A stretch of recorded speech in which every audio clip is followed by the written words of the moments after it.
Part number 3 में आपका स्वागत है। ठीक है, काफ़ी टाइम बाद आ रही वीडियो। ठीक है, तो स्टार्ट कर लेते हैं फटाफट से और जल्द से जितनी जल्दी हो सके चैप्टर खत्म करते हैं। ठीक है ना, चलो। हमारा अगला पॉइंट है, 7वां पॉइंट है सरकारी नीति। क्या है? सरकारी नीति। और ये भी आपका बाजार वाला फैक्टर है, इसलिए मैं यहाँ पे एम लिख रहा हूँ। ठीक है ना, तो गवर्नमेंट पॉलिसी कैसे करती है? तो सरकार की कर तथा अनुदान, कर मतलब टैक्स, अनुदान मतलब सब्सिडीज, है ना, आर्थिक सहायता देती है ना सरकार, छूट देती है, तो उसकी बात कर रहा है। ठीक है ना, तो सरकार के कर तथा अनुदान संबंधी नीतियों का वस्तु की बाजार पूर्ति पर प्रभाव पड़ता है। क्लियर है?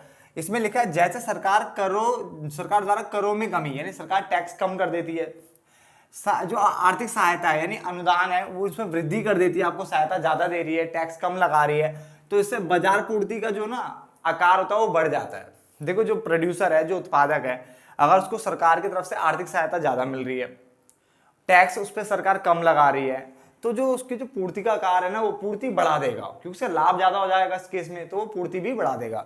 इसके विपरीत अगर सरकार कर ज्यादा लगा रही है, उस पर ज्यादा टैक्स, अनुदानों में कमी, सब्सिडी में कमी करी, इवन दे ही नहीं रही है मान लो सब्सिडी उसे, तो ऐसे केस में फिर वो पूर्ति क्या करेगा? कम करेगा। वही मैंने यहाँ पे बनाया कि करों में कमी करने पर या अनुदानों में वृद्धि करने पर, करों में कमी या अनुदानों में वृद्धि करने पर, तो कैसे बोल सकते हो? अगर कर कम करेगा तो भी पूर्ति बढ़ेगी, अनुदान में बढ़ाएगा तो भी पूर्ति बढ़ेगी। ठीक है ना, और कर बढ़ाने पर पूर्ति कम हो जाती है, और अनुदानों में कमी करने पर, यानी सहायता नहीं दे रही सरकार, तो उससे भी पूर्ति क्या होती है? कम हो जाती है। क्लियर?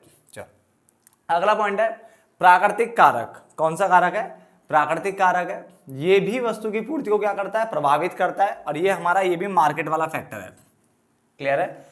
तो प्राकृतिक कारक भी वस्तु की पूर्ति को प्रभावित करता है, जैसे मानसून का सही समय पर आना। अगर मानसून सही समय पर आता है तो वस्तु की पूर्ति जो है वो क्या होती है? जो कृषि पर आधारित उद्योग होते हैं उनके लिए कच्चा माल उपलब्ध करवाता है। अगर मानसून टाइम पे आएगा तो खेती बाड़ी अच्छी होगी, तो जो वहां से जो बेचारे जो इंडस्ट्री जो कि एग्रीकल्चर के ऊपर डिपेंड होती है, देखो एग्रीकल्चर पे ऊपर डिपेंड होती है आपकी इंडस्ट्रीज, क्योंकि इंडस्ट्री को जो रॉ मटेरियल है वो एग्रीकल्चर प्रोवाइड करता है। समझते हो ना?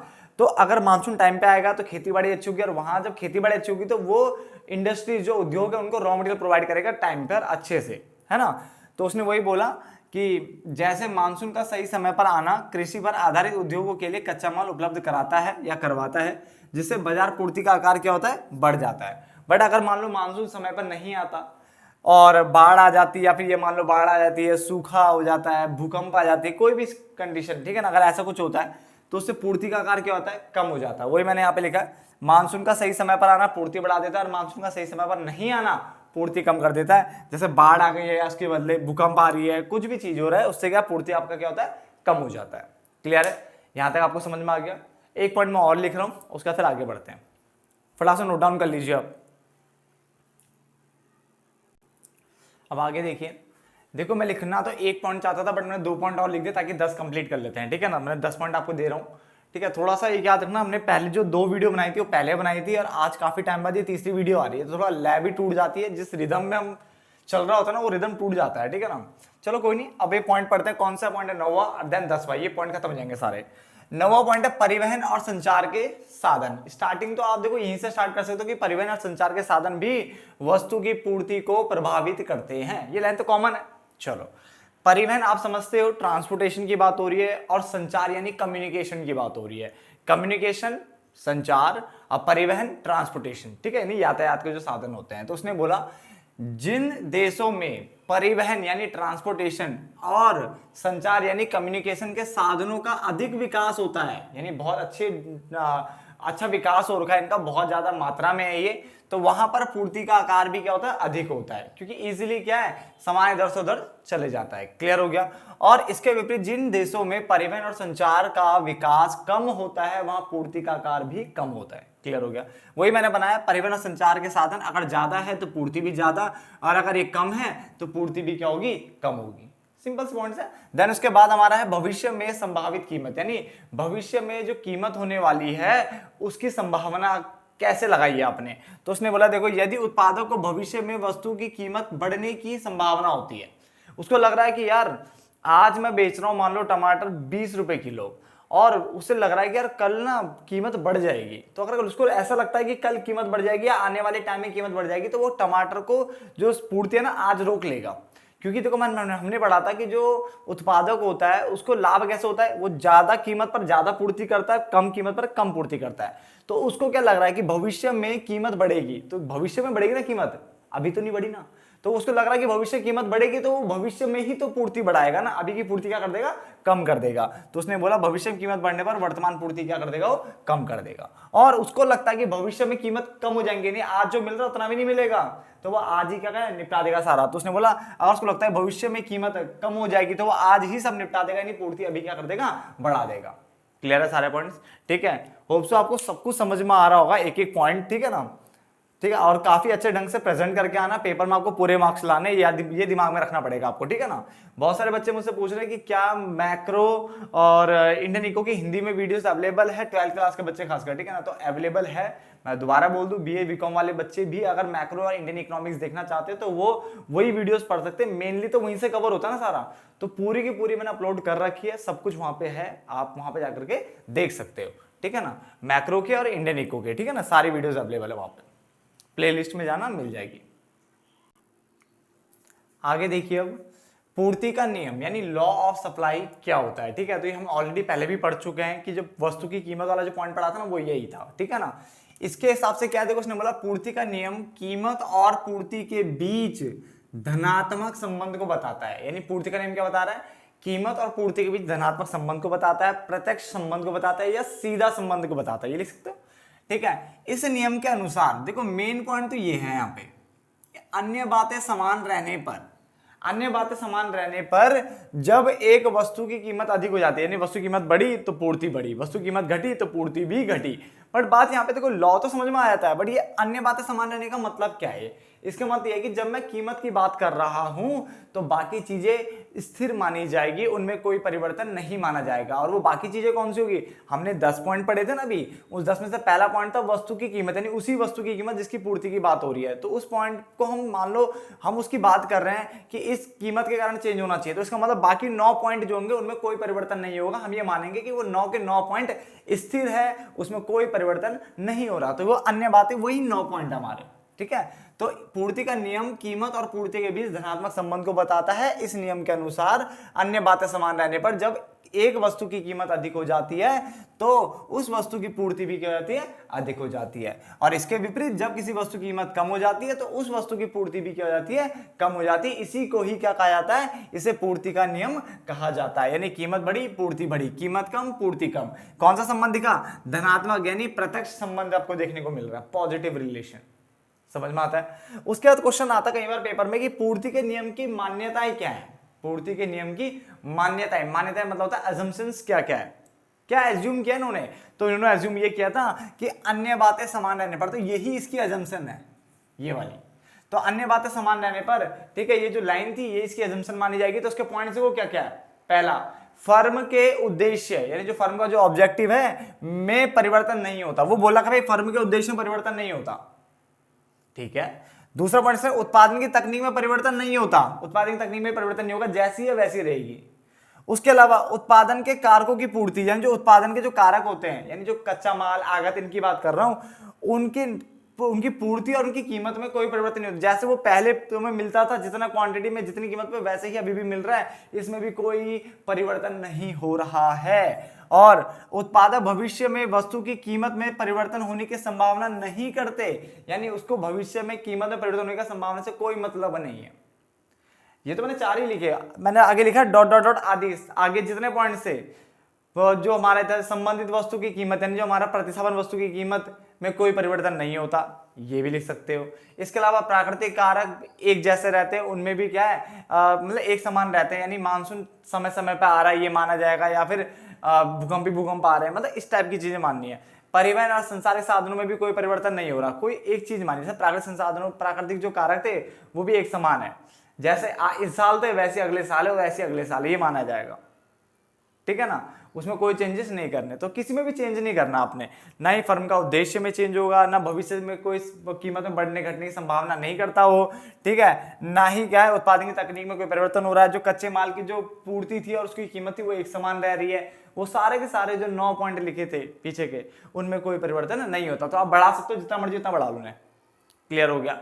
देन उसके बाद हमारे पास क्या आता है, स्टॉक की बात करते हैं। स्टॉक की बात करें तो स्टॉक किसी वस्तु की कुल मात्रा को बताता है। किसको बताता है? कुल मात्रा को बताता है। तो कुल मात्रा को बताता है ऐसे लिख लो, या फिर ठीक है संदर्भित, ठीक है करता है, ये भी लिख सकते हो, ठीक है। तो कुल मात्रा को बताता है, ये थोड़ा मिट गया मेरे से, ठीक है ना। जो किसी विशेष समय पर, क्या लिखा वर्ड देखो, particular point of time, particular point of time यानी विशेष समय पर क्या होता है, फर्म के पास उपलब्ध है। किसके पास उपलब्ध है? फर्म के पास उपलब्ध है। तो स्टॉक किसी विशेष वस्तु की उस मात्रा को बताता है, उस कुल मात्रा को बताता है जो फर्म के पास किसी विशेष समय पर, किसी विशेष पर्टिकुलर पॉइंट ऑफ टाइम पर फर्म के पास उपलब्ध है, उसे स्टॉक कहते हैं। अब कई बार पेपर में आता है, देखो मैं वर्ड बता देता हूं, ठीक है, समझ लेना और लिखना तो वहीं लिख देना। एक होता है निरीक्षण स्टॉक, निरीक्षण, ठीक है। तो निरीक्षण स्टॉक क्या होता है? ठीक है, निरीक्षण स्टॉक क्या होता है? तो हम बोलेंगे निरीक्षण स्टॉक वो स्टॉक होता है जो किसी विशेष समय में, यानी समय एक पर्टिकुलर पॉइंट ऑफ टाइम होना चाहिए, विशेष समय पर, विशेष कीमत पर फर्म जिस स्टॉक को बेचने के लिए तैयार है, यानी विशेष समय पर विशेष कीमत पर फर्म जिस स्टॉक को बेचने को तैयार है, उसे निरीक्षण स्टॉक कहते हैं। यानी फर्म बेचने को तैयार होती है उसमें, समझ में आ गया? तो निरीक्षण स्टॉक कहते हैं। डन। तो फटाफट से नोट डाउन कर लीजिए। तो यहां पे हमने एक चीज याद रख लेना, बस स्टॉक में खाली इतना बोला गया है, स्टॉक किसी विशेष वस्तु की कुल मात्रा को बताता है जो किसी विशेष समय पर फर्म के पास उपलब्ध है, बस इतना ही। बट वो बोलेगा निरीक्षण, निरीक्षण स्टॉक क्या होता है? तो हम बोलेंगे किसी विशेष समय पर ऐसा स्टॉक जिसे किसी विशेष समय पर विशेष कीमत पर फर्म बेचने को तैयार है, उसे क्या कहते हैं? निरीक्षण स्टॉक कहते हैं। चलो आप नोट डाउन लिख लेना, साथ साथ में बोल दिया अगर आपको चाहिए तो। अब आगे देखिए जरा सा और, ठीक है ना। इसने बोला पूर्ति के नियम के अपवाद क्या है। अपवाद यानी होता है एक्सेप्शंस, ठीक है, यानी एक्सेप्शन किसके? लॉ ऑफ सप्लाई के, ठीक है। अपवाद क्या होता है इसका मतलब समझना पड़ेगा। देखो पूर्ति का नियम क्या कहता है? पूर्ति का नियम कहता है अन्य बातें समान रहने पर जब किसी वस्तु की कीमत बढ़ती है तो उसकी पूर्ति भी बढ़ती है, कीमत कम होती है तो पूर्ति भी कम होती है। यानी पूर्ति और कीमत में कौन सा संबंध होता है? धनात्मक, यानी पूर्ति की गई मात्रा जो होती है और जो कीमत होती है उसमें धनात्मक संबंध देखने को मिलता है। बट जब हम अपवाद की बात करेंगे तो अपवाद में यहाँ पे धनात्मक संबंध नहीं दिखेगा, यहाँ पे ऋणात्मक संबंध दिखेगा। यानी जब वस्तु की कीमत बढ़ेगी तो कीमत बढ़ेगी तो पूर्ति घटेगी, और कीमत कम होगी तो पूर्ति क्या हो जाएगी? बढ़ जाएगी। यहाँ पे उल्टा दिखेगा, इसलिए इसको अपवाद कहते हैं, ठीक है ना। तो इसका अभिप्राय उन स्थितियों से है जहां पूर्ति का नियम लागू नहीं होता, पूर्ति का नियम लागू नहीं होने वाला आपके पास। अर्थात जहां वस्तु की पूर्ति तथा उसकी कीमत के बीच, पूर्ति लिख लो या पूर्ति की गई मात्रा लिख लो, ठीक है ना, ऐसे लिख सकते हो। तो जहां वस्तु की पूर्ति की गई मात्रा तथा उसकी कीमत के बीच कौन सा संबंध देखने को मिलता है? ऋणात्मक संबंध देखने को मिलता है। पास में आ गया ना। आप इसको बड़ा चढ़ा के लिखना चाहते हो तो आगे ये भी लिख सकते हो। अर्थात इसका मतलब ये हुआ कि जब वस्तु की कीमत बढ़ती है तो उसकी जो सप्लाई है, सप्लाई बोलो या क्वांटिटी सप्लाई बोलो, क्यू ऐसे बोल सकते हो, ठीक है ना। तो उसकी सप्लाई है वो क्या हो जाएगी? कम हो जाएगी, और कीमत के कम होने पर सप्लाई क्या हो जाएगी? बढ़ जाएगी। तो कौन सा रिलेशन आ गया इस बार? ये ऋणात्मक आ गया। कीमत बढ़ रही है, सप्लाई कम, कीमत कम हो रही है, सप्लाई क्या हो रही है? ज्यादा। चलो, तो निम्नलिखित स्थितियों में पूर्ति का नियम लागू नहीं होता। वो कौन कौन सी स्थिति है? पहला, प्राकृतिक तत्वों पर आधारित कृषि उत्पादित वस्तु, यानी जो प्राकृतिक तत्वों पर आधारित होती है उन कृषि उत्पादित वस्तु की बात कर रहा। प्राकृतिक तत्वों पर आधारित कृषि उत्पादित वस्तुओं पर यह नियम दृढ़ता से लागू नहीं होता, कठोरता से नियम लागू नहीं हो पाता से पूरी तरह से। क्यों? एग्जांपल देख लो, जैसे चावल की कीमतें बढ़ने पर, मान लो चावल की कीमतें बहुत ज्यादा हाई है, ठीक है, पर भी उसकी पूर्ति कम रह सकती है अगर यदि प्राकृतिक प्रकोपों के कारण चावल का उत्पादन ही सीमित हुआ है। अब जब उत्पादन ही नहीं हुआ तो अब कीमत कितनी भी हाई क्यों ना हो जाए उसकी पूर्ति ज्यादा नहीं हो सकती। तो कीमत बढ़ रखी है फिर भी पूर्ति क्या डाउन है। बात में आ गया ना। तो प्राकृतिक जो प्रकोप है उसके कारण क्या हुआ? जो उत्पादन है वो कम रह गया। तो वही लिखा हुआ, प्राकृतिक तत्वों पर आधारित कृषि उत्पादित वस्तुओं पर यह नियम दृढ़ता से लागू नहीं होता। चावल की कीमत बढ़ने पर भी उसकी पूर्ति कम रह सकती है यदि प्राकृतिक प्रकोपों के कारण चावल का उत्पादन ही सीमित हुआ हो। नंबर 2, प्रतिष्ठा सूचक वस्तुएं।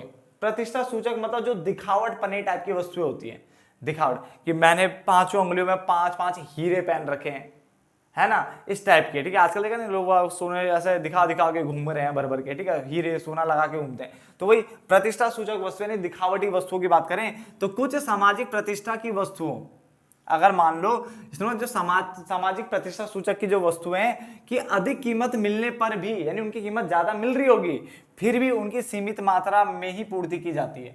यानी जो ये प्रतिष्ठा सूचक वस्तु है इनकी कीमत अधिक मिलने के बावजूद भी इनकी मात्रा क्या की जाती है, अब जो पूर्ति की गई मात्रा होती है वो सीमित रहती है, इनकी पूर्ति सीमित की जाती है। ठीक है, जैसे महंगी महंगी कारें अब अनगिनत तो थोड़ी ना बना देंगे, ठीक है, ये लिमिट रहे हैं इसकी, ठीक है ना, लिमिट में पूर्ति होती है इनकी।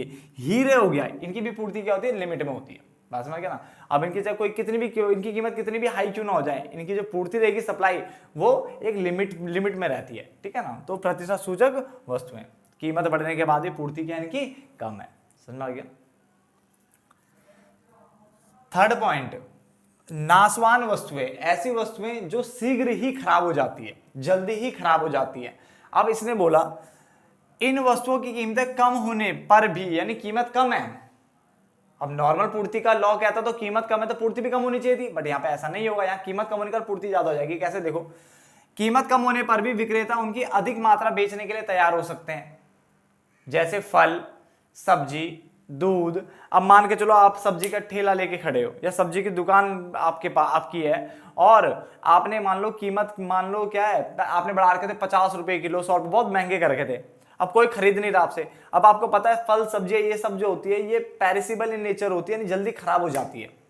अब बताओ, या तो खराब होने दो तब तुम्हें 1 रुपया नहीं मिलेगा, या तो कम दाम पे बेच दो। तो कीमत कम होने पर भी बेचारे विक्रेता को इस केस में, ठीक है, सामान निकालना पड़ जाता है। इसका मतलब पूर्ति ज्यादा नहीं, कीमत कम है फिर भी पूर्ति क्या करनी पड़ रही है, ज्यादा करनी पड़ रही है, ठीक है। तो यहाँ पूर्ति का नियम कहाँ लागू हो रहा है कि पूर्ति का नियम तो कहता था कीमत बढ़ेगी पूर्ति बढ़ेगी, कीमत कम पूर्ति कम, साथ साथ जाएंगे, बट यहाँ तो उल्टा हो रहा है, कीमत कम है उसके बावजूद पूर्ति ज्यादा है, क्यों, उसको निकालनी पड़ेगी सामान को, अगर नहीं निकालेगा तो खराब हो जाएगा।